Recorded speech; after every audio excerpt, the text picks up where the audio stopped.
Hello friends, मैं हूँ rehabilitation psychologist और counsellor Arpana Dubey. Disability sector पे मेरे कुछ वीडियोस आपने मेरे चैनल पे देखे ही होंगे और आगे और वीडियोस आपको मिलते रहेंगे।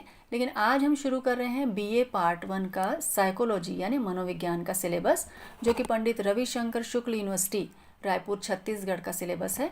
और मुझे उम्मीद है कि सारी यूनिवर्सिटीज़ के स्टूडेंट्स के लिए ये फ़ायदेमंद होगा और मेरी पूरी कोशिश रहेगी कि इंग्लिश और हिंदी दोनों मीडियम के बच्चों के लिए नोट्स यूज़फुल रहें। तो हम यूनिट 1 से शुरू करते हैं कि मनोविज्ञान का अर्थ क्या है, इसका इतिहास क्या है, इसका ओरिजिन कैसे हुआ और इसकी परिभाषाएं क्या क्या हैं। साइकोलॉजी जो है वो दो ग्रीक शब्दों से मिलकर बना है, साइके और लोगस। साइके का मतलब होता है आत्मा या सोल और लोगस का मतलब होता है शास्त्र या अध्ययन या स्टडी करना। यानी शब्दार्थ देखा जाए तो इसका मतलब है आत्मा का विज्ञान। जब इसे आत्मा का विज्ञान कहा जाता था, फिर धीरे धीरे अलग अलग दार्शनिकों ने और मनोवैज्ञानिकों ने इसकी अलग अलग परिभाषाएं दी और बाद में ये धीरे धीरे प्रोग्रेस करता हुआ कहा जाने लगा कि ये जीव यानी ऑर्गेनिज्म, जिसमें मनुष्य और पशु दोनों आते हैं, उनकी अनुभूतियों, एक्सपीरियंसेस और व्यवहार यानी बिहेवियर का अध्ययन है। तो इसके इतिहास को देखने से पहले हम इसकी कुछ परिभाषाएं देख लेते हैं। वॉटसन के अनुसार मनोविज्ञान व्यवहार का निश्चित या शुद्ध विज्ञान है। साइकोलॉजी इज़ द डेफिनेट और pure science of behaviour. McDougall के अनुसार मनोविज्ञान आचरण और व्यवहार का विज्ञान है। Psychology is a science of behaviour. Woodworth के अनुसार मनोविज्ञान वातावरण के संपर्क में होने वाले मानव व्यवहारों का विज्ञान है। Psychology is the science of human behaviour in contact with the environment. Crow and crow के अनुसार मनोविज्ञान मानव व्यवहार और मानव संबंधों का अध्ययन है। Psychology is a study of human behaviour and human relationships. Skinner के अनुसार मनोविज्ञान व्यवहार और अनुभव का विज्ञान है। Psychology is a science of behaviour and experiences. मन के अनुसार आधुनिक मनोविज्ञान का संबंध व्यवहार की वैज्ञानिक खोज से है। Modern psychology is concerned with the scientific discovery of behaviour. Garrison और अन्य का मत था कि मनोविज्ञान का संबंध प्रत्यक्ष मानव व्यवहार से है। Psychology is directly related to human behaviour. आइए अब इसके इतिहास को देखते हैं। मनोविज्ञान के इतिहास को मुख्यतः दो भागों में बांटा जाता है। पहला है पूर्व वैज्ञानिक काल यानी प्री साइंटिफिक पीरियड और दूसरा है वैज्ञानिक काल यानी साइंटिफिक पीरियड। पूर्व वैज्ञानिक काल उसे कहा जाता है जब मनोविज्ञान दर्शन शास्त्र के अंदर माना जाता था या दर्शन शास्त्र के अंदर था। पूर्व वैज्ञानिक काल की शुरुआत ग्रीक दार्शनिकों, यूनानी दार्शनिकों जैसे प्लेटो, अरस्तु, हिप्पोक्रेट्स आदि के अध्ययन से और विचारों से प्रारंभ होकर के 19th सेंचुरी के लेटर हाफ तक चली, यानी लगभग 1878 तक के। मनोविज्ञान पहले दर्शन शास्त्र में पढ़ा जाता था, यानी दर्शन शास्त्र को मनोविज्ञान की जननी कहा जाता है। पूर्व वैज्ञानिक काल की जो घटनाएं आधुनिक काल पे प्रभाव डालती थी, जिसका प्रभाव उन पे रहा, उन्हें मुख्यतः 5 भागों में बांटा गया। यानी मनोविज्ञान को जब व्यवहार या आत्मा का विज्ञान या अनुभूतियों का विज्ञान कहा जाता था, तो अलग अलग दार्शनिकों ने अलग अलग अपने विचार व्यक्त किए, तो उन्हें 5 भागों में बांटा गया।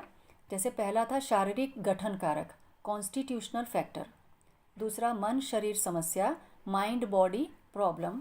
तीसरा जन्मजात विचार यानी इननेट आइडियाज़। फोर्थ था मानव स्वभाव, ह्यूमन नेचर। और फिफ्थ था चेतना और संवेदी प्रक्रियाएं यानी कॉन्शियस एंड सेंसरी प्रोसेसेस। अब हम देखते हैं शारीरिक गठन कारक को किन किन दार्शनिकों ने मान्यता दी या कौन कौन से दार्शनिकों के विचार शारीरिक गठन में आते थे और वो इसके बारे में क्या सोचते थे।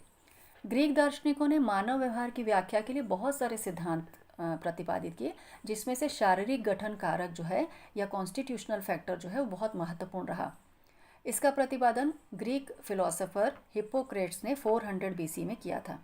वो मानते थे कि मानव शरीर में 4 तरह के द्रव होते हैं, फ्लूइड्स होते हैं, जो मानव के व्यवहार को प्रभावित करते हैं। जैसे उसमें था पीला पित्त, जिसको येलो बाइल कहते थे, काला पित्त, ब्लैक बाइल, खून यानी ब्लड, और श्लेष्मा यानी फ्लैगम।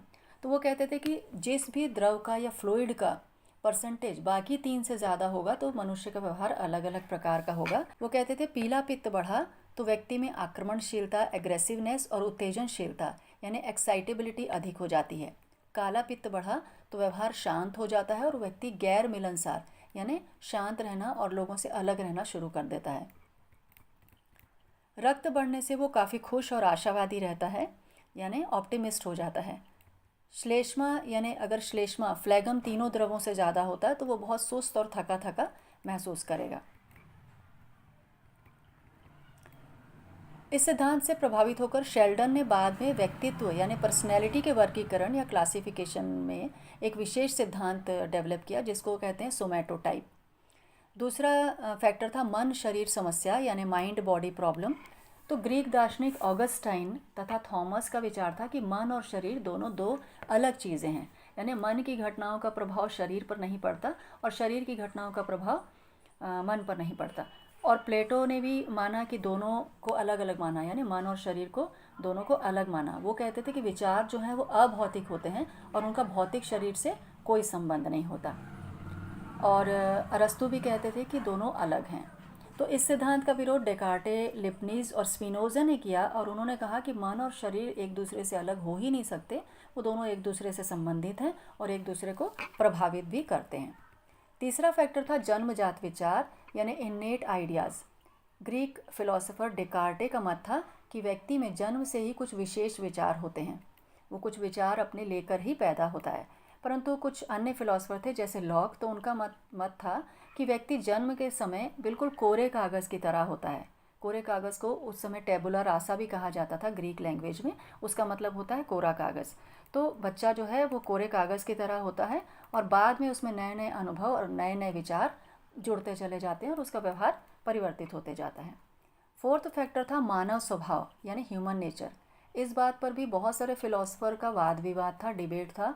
कोई अलग मत रखता था, कोई अलग मत रखता था। जैसे रूसो ने कहा कि मनुष्य जन्म से अच्छे स्वभाव का होता है, लेकिन बाद में कड़वे अनुभव जब उसको मिलते जाते हैं तो उसका व्यवहार बदल जाता है।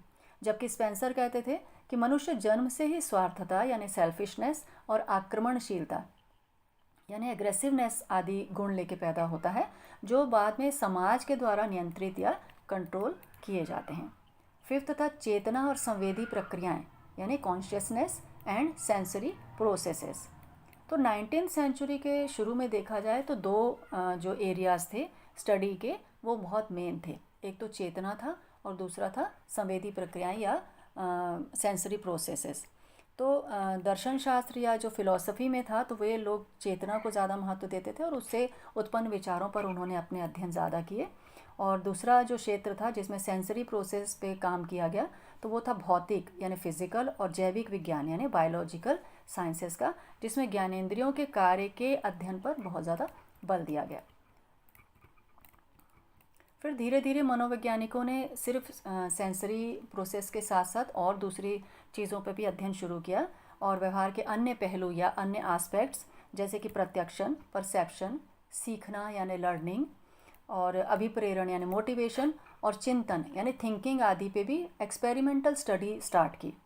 इसके परिणाम स्वरूप क्या हुआ, धीरे धीरे मनोविज्ञान जो था वो दर्शन शास्त्र से अलग होते गया और स्वतंत्र प्रयोगात्मक विज्ञान यानी इंडिपेंडेंट एक्सपेरिमेंटल साइकोलॉजी के रूप में समझा जाने लगा, साइंस के रूप में समझा जाने लगा। इसके बाद हम दूसरा बड़ा भाग देखेंगे। जैसे हमने पहले कहा है कि पहला पूर्व वैज्ञानिक काल था प्री साइंटिफिक पीरियड और दूसरा था वैज्ञानिक काल यानी साइंटिफिक पीरियड। तो ये समय शुरू होता है 1879 से, जब विलियम वुंट ने जर्मनी के लिप्जिंग विश्वविद्यालय में पहली प्रयोगशाला खोली। इन्होंने मनोविज्ञान के बहुत सारे एक्सपेरिमेंट्स करने के लिए जब पहली अपनी प्रयोगशाला खोली तब यहाँ से वैज्ञानिक काल शुरू होता है। और वैज्ञानिक काल को भी हम दो भागों में बांट सकते हैं। पहला था प्रारंभिक काल यानी अर्ली पीरियड और दूसरा था आधुनिक काल यानी मॉडर्न पीरियड। अब क्या फ़र्क है दोनों में कि प्रारंभिक काल जो था उसमें जो वैज्ञानिकों के मनोवैज्ञानिकों के थॉट्स थे उनको अलग अलग स्कूल्स में बांट दिया गया, यानी उन्हें अलग अलग स्कूल ऑफ साइकोलॉजी कहा गया क्योंकि उनके सब्जेक्ट मैटर और मेथड्स सबके अलग अलग थे, तो अलग अलग स्कूल उनका मान्यता प्राप्त होता चला गया। और आधुनिक काल में क्या हुआ कि कोई स्कूल नहीं था पर्टिकुलर, पर सबका स्वतंत्र शोध और प्रयोग यानी सबकी अपनी अपनी रिसर्चेस थी और उन्हें सबने अलग अलग एक्सपेरिमेंट्स किए थे। तो वो किसी एक स्कूल के रूप में नहीं थे, वो अलग अलग एक्सपेरिमेंट्स थे। अब देखते हैं प्रारंभिक काल में मनोविज्ञान कैसा था। तो ये काल मनोविज्ञान के इतिहास का सबसे महत्वपूर्ण समय रहा। वुंट ने प्रयोगशाला जो बनाई थी उसमें उन्होंने दृष्टि यानी विजन से संबंधित संवेदनाओं को बहुत अधिक अध्ययन किया, और बहुत सारे मनोवैज्ञानिक थे जो दूर दूर से आकर के वुंट की प्रयोगशाला में अध्ययन करते थे, स्टडी करते थे। बाद में उन्होंने प्रतिक्रिया काल यानी रिएक्शन टाइम, अवधान अटेंशन, संवेदन सेंसेशन और स्मृति मेमोरी से होने वाले साहचर्यात्मक प्रक्रियाओं यानी एसोसिएटिव प्रोसेसेस का भी बहुत डिटेल्ड अध्ययन इसमें किया। वुंट ने बताया कि मनोविज्ञान चेतन अनुभूति का अध्ययन है, यानी psychology is a study of conscious experiences. इसकी विधि या मेथड उन्होंने बताया अंतर्निरीक्षण, है ना, इंट्रोस्पेक्शन।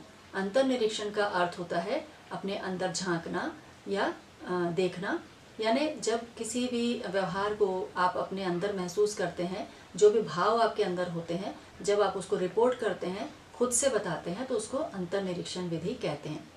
वुंट के अनुसार चेतन अनुभूति का विश्लेषण 2 तत्वों से किया गया, यानी उन्होंने चेतन अनुभूति यानी कॉन्शियस एक्सपीरियंस को के 2 एलिमेंट्स बताए।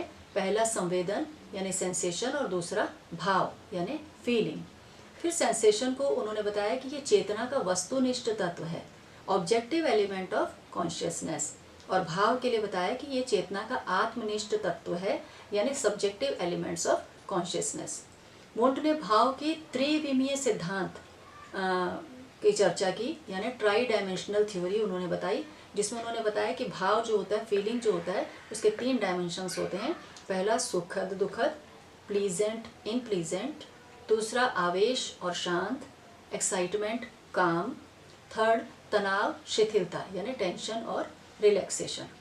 वुंट की प्रयोगशाला में बहुत से मनोवैज्ञानिकों ने अध्ययन किया, जिसमें से मुख्य थे G.S. Hall, J.M. Cattle, E.B. Titchener उनके स्टूडेंट भी थे, जिन्होंने उनके काम को आगे बहुत बढ़ाया।